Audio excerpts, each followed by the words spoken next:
to Denmark. Thank you for having us. Welcome to Copenhell. I know you haven't been here for a long time, but walking around, what's your impression of Copenhell so far? We've been here a few times over the years. My wife has an uncle that lives here. He's a doctor of education at the university here. And it's always been very clean. People are very tall here. And yeah, it's generally pretty cold here, which is not ideal for an Australian.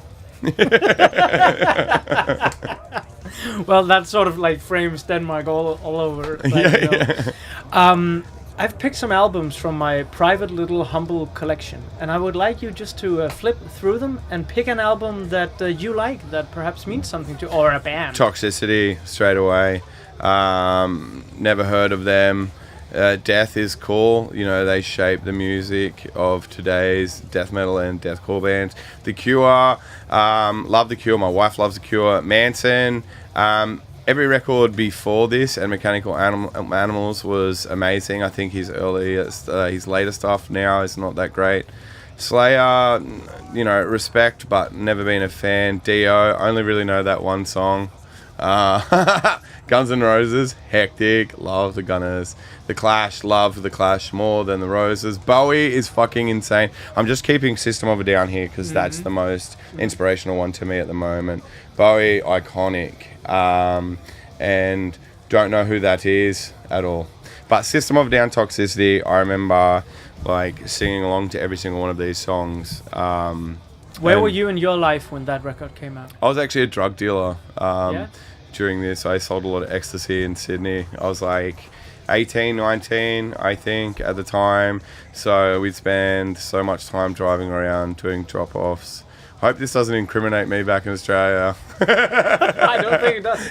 So, because that's something funny, you know, when I talk about these albums with people where you are in your life, I was a way different place in my life at that point. I sort of gave up on metal, and then that album came and just like... But describe to me, what was the feeling of listening to Toxicity at that time, being a drug dealer, going around doing the drop-off? What is the feeling of the sound back then? Just energy and passion, and it was so raw and aggressive, but then like so many little elements of like, you know, Darren's guitar work, like ding ding ding ding ding ding ding ding ding ding ding ding ding ding ding, and then bang. So it's like I think for me, like, try to like the blend of something kind of gentle and quirky within riffs, and then bang, big powers of Serge's voice, and then huge guitars, big drums from Dave. I think it was just great. Like, I can't even remember what song. Dear Dance Jet Pop, fuck. Chop Suey was also amazing. And their lyrics, like, if you just listen to the lyrics and don't think anything of them, they're just kind of weird and funny. And then when you kind of break it down, like in those kind of stoner moments where you try to overanalyze everything, you come up with your own interpretations of the lyrics.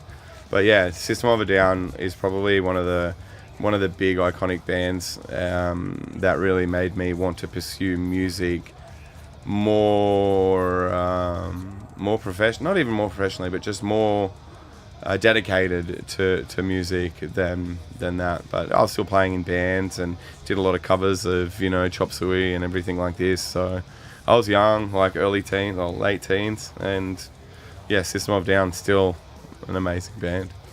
So coming back to Thy Art Is Murder, doing Dear Desolation, how did it feel to return to this band that, well, I guess in 2015 you thought, it's over, I have to clean up my act, I have to do something. Yeah. How did the return feel for you?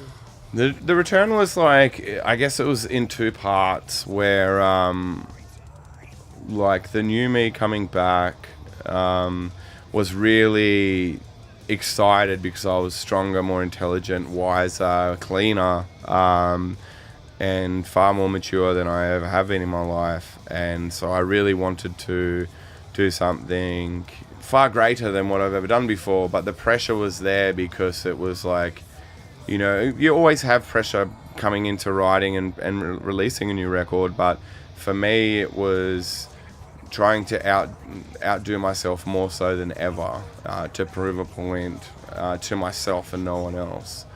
And also to give more of me to the band than ever and try to be more selfless. So like let the band, like let me absorb myself into the band emotionally. So it was great. The writing process was better because I was cleaner and more focused and more driven than ever, and I think that will be the way that things will be from now on with me. So, but I think you gone and made The Artist Murder's best album now.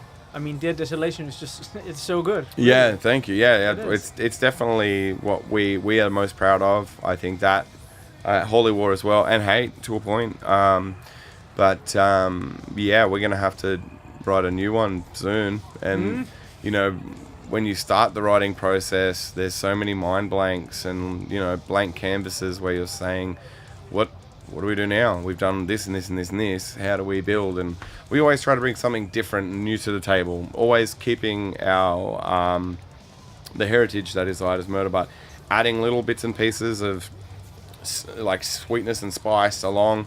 We don't want to be one of those bands that just have their style and just stick to that, and every record sounds the same. So I'm trying not to think about it at the moment, but I'd like to try and start thinking about it soon to prepare myself for it.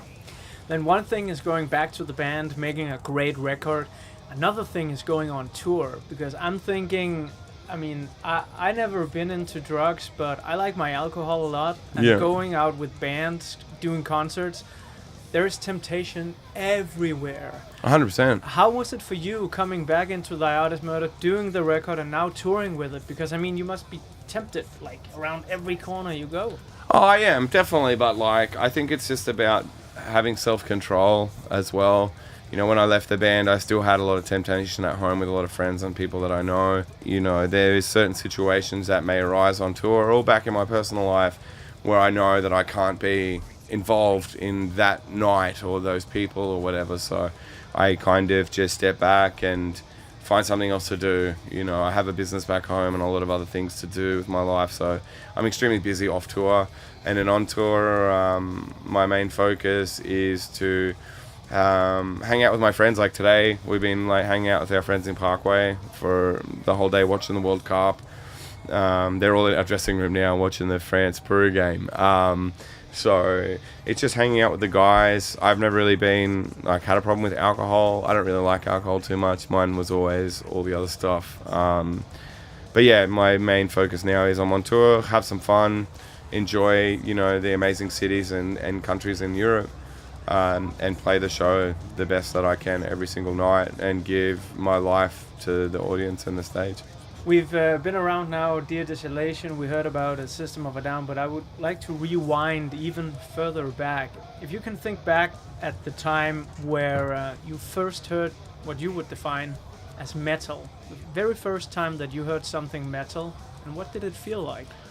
Well, I'm going to answer this in two parts. So the first time I heard metal, I think I was about 12 or 11, and it was Metallica.